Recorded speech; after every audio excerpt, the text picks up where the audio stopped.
அன்பிற்கினிய சகோதர சகோதரிகளே, இந்த காணொளியில் நாம் இன்று காணவிருப்பது அழியாத துறவி என்று அழைக்கப்படுகின்ற புனித பிரான்சிஸ் சேவியரின் பாதுகாக்கப்பட்ட உடல் ஒரு வெள்ளி கலசத்தில் மக்களின் பார்வைக்காக கோவாவில் மீண்டும் இந்த ஆண்டு வைக்கப்படுகிறது. மக்கள் பார்வைக்காக 10 ஆண்டுகளுக்கு ஒரு முறை இவை இங்கே வைக்கப்படுகின்றன.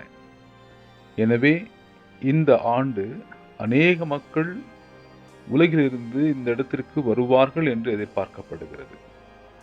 சாதாரணமாகவே கிறிஸ்துமஸ் என்றால் கோவா என்றுதான் மக்களுக்கு ஞாபகம் வரும். கோவா மற்றும் அன்னை வேளாங்கண்ணி இந்த வருடம் விசேஷமான வருடமாகையால் உலகிலிருந்து பல மக்கள் இங்கு வருகை தர இருக்கின்றார்கள். எனவே பல இயக்கங்கள் மக்களை இங்கு கொண்டு செல்ல பல வழிகளை அமைத்திருக்கிறார்கள். எனவே முடிந்தவர்கள் இந்த புனிதமான நிகழ்வுக்கு நீங்களும் வந்து கலந்து கொள்ள உங்களை அன்புடன் அழைக்கின்றோம். இங்கு நீங்கள் காண்பது கடந்த முறை நாங்கள் சென்றிருந்த பொழுது எடுத்த சில காணொளிகள். மீண்டுமாக இந்த வருடம் டிசம்பர் மாதம் நாங்கள் செல்லவிருக்கின்றோம்.